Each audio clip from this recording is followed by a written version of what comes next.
يا أيها الذين آمنوا اتقوا الله وذروا ما بقي من الربا إن كنتم مؤمنين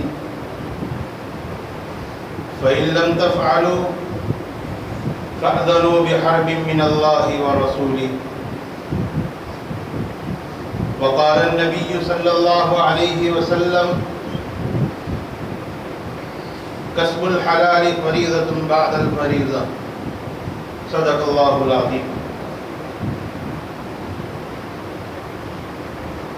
قابل احترام بزرگوں اور دوستوں،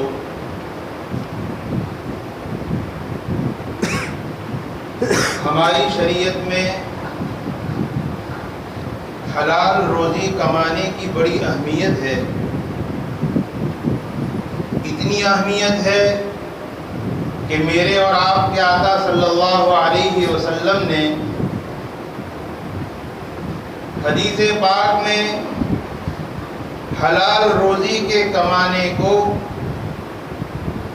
اولین درجے کے فرائض کے بعد سب سے اہم فریضہ قرار دیا۔ آپ نے ارشاد فرمایا کسب الحلال فریضۃ بعد الفریضہ، کہ شریعت کے اولین درجے کے جو فرائض ہیں، نماز، روزہ، حج، زکوٰۃ وغیرہ جو فرائض ہیں، ان فرائض کے بعد سب سے اہم اگر کوئی فریضہ ہے تو وہ حلال روزی کا کمانا ہے۔ اور میرے اور آپ کے آقا صلی اللہ علیہ وسلم کے اس فرمان کی ایک وجہ یوں سمجھ میں آتی ہے کہ چونکہ انسان کی ذات سے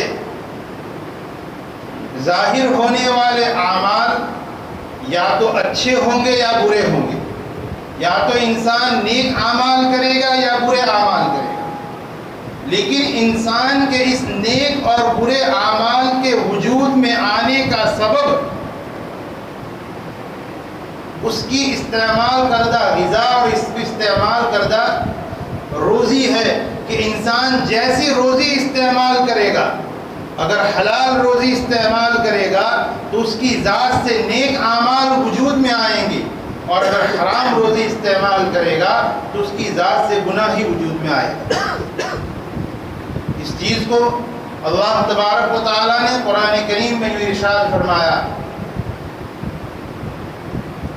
کہ اے ایمان والو حلال روزی کھاؤ اور نیک اعمال کرو۔ اس آیت کریمہ میں کلوا من طیبات واعملوا صالحا، اللہ پاک ارشاد فرماتے ہیں کلوا من طیبات واعملوا صالحا، کہ حلال روزی استعمال کرو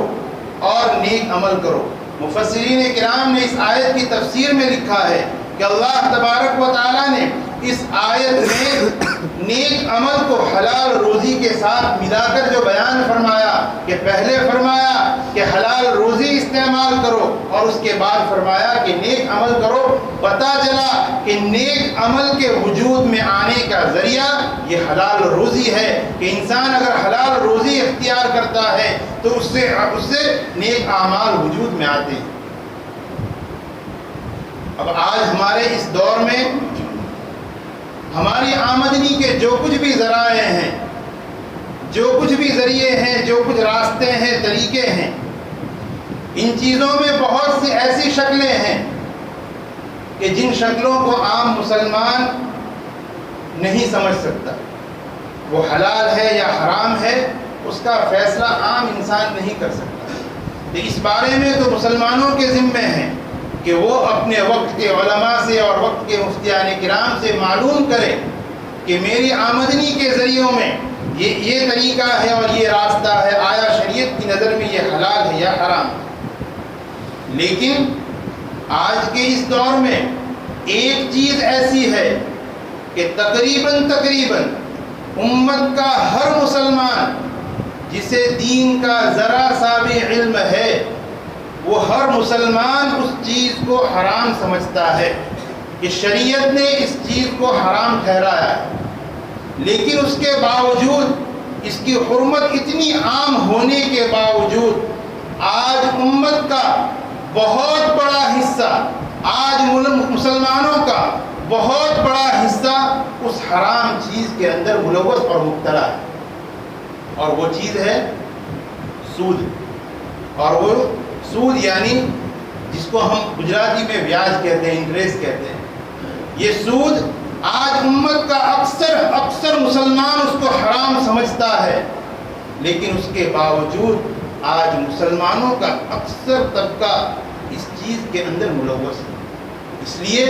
ہمیں ضرورت ہے کہ اس سود کی حرمت کو ہم سمجھیں، اس کی حرمت کو اپنے دل و دماغ میں بٹھائیں اور اپنی زندگیوں کو اس سود کی لعنت سے ہم پاک کریں. اس لیے کہ یہ سود اتنی بدترین چیز ہے کہ شاید اس سے بدترین کوئی اور چیز نہیں ہو. یہ کتنی خبیث چیز ہے، یہ کتنی بدترین چیز ہے، اس کا اندازہ ہم اس بات سے لگا سکتے ہیں کہ اللہ تبارک و تعالیٰ نے قرآن کریم میں ارشاد فرمایا، یا ایھا الذین آمنوا اتقوا اللہ وذروا یا ایھا الذین آمنوا اتقوا اللہ وذروا ما بقی من الربا ان کنتم مؤمنین فإن لم تفعلوا فأذنوا بحرب من اللہ ورسولہ. اللہ پاک اس آیت میں ارشاد فرماتے ہیں کہ اے ایمان والو اللہ سے ڈرو، اے ایمان والو اللہ سے ڈرو، اور اگر تم مومن ہو، اگر تم اللہ اور اس کے رسول پر ایمان رکھتے ہو، تم اللہ اور اس کے رسول کو مانتے ہو، تو سود کے حصے کو چھوڑ دو. پھر آگے کیا ارشاد فرمایا، یا تو سود کو چھوڑ دو، دو ہی راستے ہیں، یا تو سود کو چھوڑ دو فَأْذَنُوا بِحَرْبٍ مِّنَ اللَّهِ وَرَسُولِهِ، یا تو سود چھوڑ دو یا اللہ اور اس کے رسول کے ساتھ جنگ کے لیے تیار ہو جاؤ. اب اس دنیا میں کوئی مسلمان ہے مائی کا لال کہ وہ اللہ اور اس کے رسول کے ساتھ جنگ کرے اور اس میں جیت جائے؟ کوئی مائی کا لال پیدا نہیں ہوا کہ جو اللہ اور اس کے رسول صلی اللہ علیہ وسلم کے ساتھ جنگ کر سکتا ہو. یہاں اس آیت کے ماتحت علماء نے یہ بات لکھی ہے کہ اللہ تبارک و تعالیٰ نے قرآن کریم میں جتنے بھی گناہ بیان فرمائے، ان سارے گناہوں میں سے کسی بھی گناہ کے اخیر میں یوں نہیں فرمایا کہ اس گناہ کو چھوڑ دو یا اللہ اور اس کے رسول کے ساتھ جنگ کے لیے تیار ہو جاؤ. لیکن یہ سود ایک ایسی چیز ہے کہ اس کے بارے میں اللہ نے ارشاد فرمایا، یا تو سود کو چھوڑ دو، بیاج کو چھوڑ دو، انٹریسٹ کو چھوڑ دو، یا تو پھر اللہ اور اس کے رسول کے ساتھ جنگ کے لیے تیار ہو. تو ہم اس سود کی حرمت کا اس سے ہم اندازہ لگا سکتے ہیں کہ یہ کتنی حرام، کتنی اشد حرام چیز ہوگی کہ اللہ تبارک و تعالیٰ کو یوں ارشاد فرمانا پڑا. تو دوستو اور بزرگوں، یہاں تک کی بات سے ہم یہ بات اچھی طرح سمجھ گئے کہ شریعت کے اندر سود جو ہے وہ حرام ہے، حرام ہے، حرام ہے. چاہے وہ سود کسی بھی شکل میں ہو، چاہے بینک کی شکل میں ہو، چاہے پوسٹ کی شکل میں ہو، چاہے LIC کی شکل میں ہو، کسی بھی شکل میں ہو، سود حرام اور حرام. جس چیز کو اللہ نے حرام ٹھہرا دیا، اللہ نے قرآن کریم میں ارشاد فرمایا، احل اللہ البیع وحرم الربا، کہ اللہ نے تجارت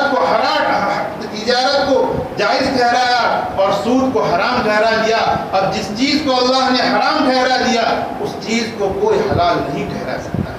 اگرچہ اللہ معاف کرے، اس امت میں آج ایسے بھی علماء کھڑے ہو گئے ہیں کہ جن علماء نے ہندوستان کو دارالحرب کا فتویٰ دے کر اس سود کو جائز ٹھہرانے کا فتویٰ دے دیا. ان کا معاملہ ان کے ساتھ، ورنہ حقیقت یہ ہے کہ یہ سود ایسی چیز ہے کہ کسی بھی شکل میں وہ جائز اور حلال نہیں ہوتی. اور دوستو اور بزرگوں، اس سود کے اختیار کرنے پر اللہ تبارک و تعالیٰ نے اور نبی کریم صلی اللہ علیہ وسلم نے جو عذابات ذکر فرمائے ہیں وہ تو اتنے زیادہ سخت ہیں، اتنے زیادہ سخت ہیں کہ اگر کسی مسلمان کے جسم میں ذرا سا بھی دل زندہ ہے، اگر اس کے جسم کے اندر اس کا دل ذرا سا بھی زندہ ہے، تو وہ انسان فوری طور پر ان سزاؤں کو سن کر یہ فیصلہ کرے گا کہ میں اپنی زندگی سے اس چیز کو پاک کروں. اللہ تبارک و تعالیٰ قرآن کریم میں ارشاد فرماتے ہیں، الذین یأکلون الربا لا یقومون الا کما یقوم الذی یتخبطہ الشیطان من المس، کہ جو لوگ سود کو استعمال کرتے ہیں، جو لوگ سود میں ملوث ہیں، کل قیامت کے میدان میں اپنی قبروں سے اس حال میں اٹھیں گے کہ ان کی حالت ایسی ہوگی کہ جیسے کسی شیطان نے انہیں پاگل کر دیا ہے، جو جن کا ہوش باقی نہیں، وہ اپنے اختیار میں نہیں، ایسے حواس باختہ ہو کر وہ اپنی قبروں سے اٹھیں گے۔ میرے اور آپ کے آقا صلی اللہ علیہ وسلم نے معراج کی جو روایت ہے، اس روایت میں ارشاد فرمایا کہ معراج میں آپ علیہ السلام فرماتے ہیں کہ میں نے دیکھا کہ ایک نہر ہے جو پوری کی پوری نہر خون سے بھری ہوئی ہے، اس نہر کے درمیان میں ایک شخص کھڑا ہے اور کچھ لوگ کنارے پر کھڑے ہیں۔ یہ درمیان میں کھڑا ہونے والا شخص یہ باہر جب نکلنا چاہتا ہے، کنارے پر کھڑے ہوئے شخص اس کو پتھر مارتے ہیں اور اس پتھر کی چوٹ سے وہ بھاگتا ہوا دوبارہ اس نہر کے درمیان میں جا کر کھڑا ہو جاتا ہے۔ آپ علیہ السلام نے اپنے ساتھ فرشتوں کو پوچھا کہ یہ کون ہے؟ ساتھ میں فرشتے تھے، انہوں نے جواب دیا کہ یہ سود کھانے والا ہے جو اپنے گناہوں کی سزاؤں کو پا رہا ہے۔ اسی معراج کی روایت ہی میں آپ علیہ السلام نے ایک اور روایت ارشاد فرمائی۔ آپ علیہ السلام نے ارشاد فرمایا کہ میرا گزر ایک ایسی قوم پر سے ہوا کہ جن کے پیٹ رہائشی مکانوں کی طرف وسیع ہو چکے تھے، رہائشی مکانوں کی طرف ان کے پیٹ وسیع ہو چکے تھے، اور میں دیکھ رہا تھا کہ ان کے پیٹ کے اندر سانپ اور بچھو بھرے ہوئے تھے جو باہر سے نظر آ رہے تھے۔ آپ علیہ السلام ارشاد فرماتے ہیں کہ آپ نے پوچھا کہ یہ لوگ کون ہیں، تو آپ کو جواب دیا گیا کہ یہ سود کھانے والے لوگ ہیں جو اپنے گناہوں کی سزا پا رہے ہیں۔ اس لیے دوستو اور بزرگوں، ایک اور حدیث میں اللہ کے رسول صلی اللہ علیہ وسلم نے ارشاد فرمایا کہ 4 شخص ایسے ہیں کہ جنہیں اللہ پاک جنہیں جنت میں داخل فرمائیں گے، نہ تو جنت کی نعمت انہیں چکھنے دیں گے۔ ان میں سے ایک شخص ہے شراب کا عادی، دوسرا ہے اپنے ماں باپ کی نافرمانی کرنے والا، تیسرا ہے یتیم کے مال کو ناحق کھانے والا، اور چوتھا ہے سود کو استعمال کرنے والا۔ اس لیے دوستو اور بزرگوں، یہ سود کی لعنت یہ بڑی خطرناک لعنت ہے، اس لیے اس کو ہمیں جان کر اور اسے سمجھ کر اپنی زندگیوں سے پاک کرنا چاہیے۔ بلکہ ایک آخری روایت سنا دوں، اتنی سخت روایت ہے کہ اگر میرے اور آپ کے آقا صلی اللہ علیہ وسلم نے اس سزا کو اگر نہ بیان فرمایا ہوتا تو نہ میری ہمت تھی، نہ ہی کسی مسلمان کی ہمت ہوتی کہ اس چیز کو وہ اپنی زبان پر لا سکتا تھا۔ میرے اور آپ کے آقا صلی اللہ علیہ وسلم نے ارشاد فرمایا، حضرت عبداللہ ابن حنظلہ کی روایت ہے، عن عبداللہ ابن حنظلہ رضی اللہ تعالی عنہ قال رسول اللہ صلی اللہ علیہ وسلم یأکل الرجل درہم الربا یأکل الرجل وهو یعلم اشد من 36 زنا، کہ انسان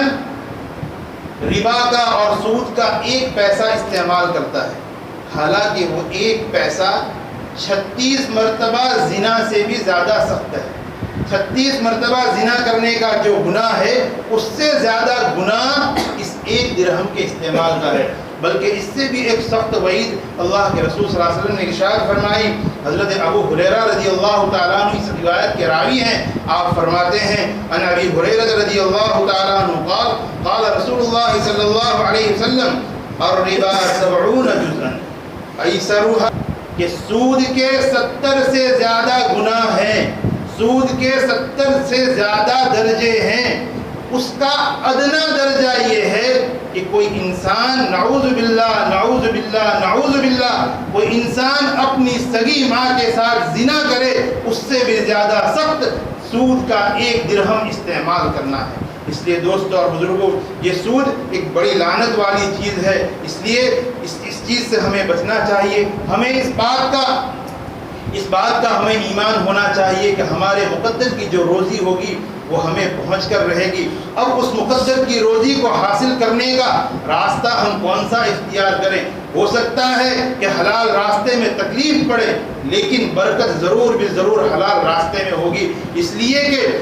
کہ حرام راستوں سے راحت اور آرام کے اسباب تو تو خریدے جا سکتے ہیں، لیکن قلبی سکون اور قلبی راحت جو ہے اسے نہیں خریدا جا سکتا۔ اس لیے ہمیں اس بات کا ایمان رکھنا چاہیے کہ ہمارے مقدر کی جو روزی ہے وہ ہمیں پہنچ کر ضرور بھی ضرور رہے گی۔ اس لیے اس روزی کو حاصل کرنے کے لیے ہمیں حلال طریقہ اختیار کرنا چاہیے۔ حضرت عمر رضی اللہ تعالیٰ عنہ کے زمانے میں ایک سائل آپ کے دروازے پر آیا اور اس نے سوال کیا کہ اللہ کے نام پر مجھے کچھ دو۔ حضرت عمر رضی اللہ تعالیٰ عنہ اسے دینے کے لیے کچھ لینے کے لیے اندر گئے اور 3 درہم نکال کر لے کر آئے۔ آ کر دیکھا تو وہ سائل غائب تھا اور باہر حضرت عمر رضی اللہ تعالیٰ عنہ کی گھوڑے کی زن پڑی ہوئی تھی۔ دیکھا کہ وہ بھی غائب ہے، آپ سمجھ گئے کہ ضرور بھی ضرور وہ سائل اس زن کو لے کر چلا گیا۔ آپ جب بازار نکلے تو ایک جگہ پر اس زن کو جو ہے فروخت ہوتے ہوئے دیکھا۔ آپ نے معلوم کیا کہ یہ آپ کے پاس کیسے آئی؟ انہوں نے بتلایا کہ ایک آدمی مجھے فروخت کر گیا۔ پوچھا کتنے میں؟ کہا کہ 3 درہم میں۔ حضرت عمر رضی اللہ تعالیٰ نے فرمایا کہ یہ 3 درہم اس کے مقدر کے تھے جو میں لے کر آیا تھا، اس نے اسے حاصل کرنے کے لیے حرام طریقہ اختیار کیا۔ اس لیے دوستوں اور بزرگوں، ہمارے مقدر کا جو کچھ ہے ہمیں پہنچ کر رہے گا۔ اس لیے ہمیں چاہیے کہ اس سود کی لعنت سے ہم اپنی زندگیوں کو پاک کریں۔ اللہ پاک کہی سنی باتوں پر سب سے پہلے مجھے پھر آپ تمام حضرات کو عمل کی توفیق عطا فرمائے۔ وآخر دعوانا الحمدللہ رب العالمین۔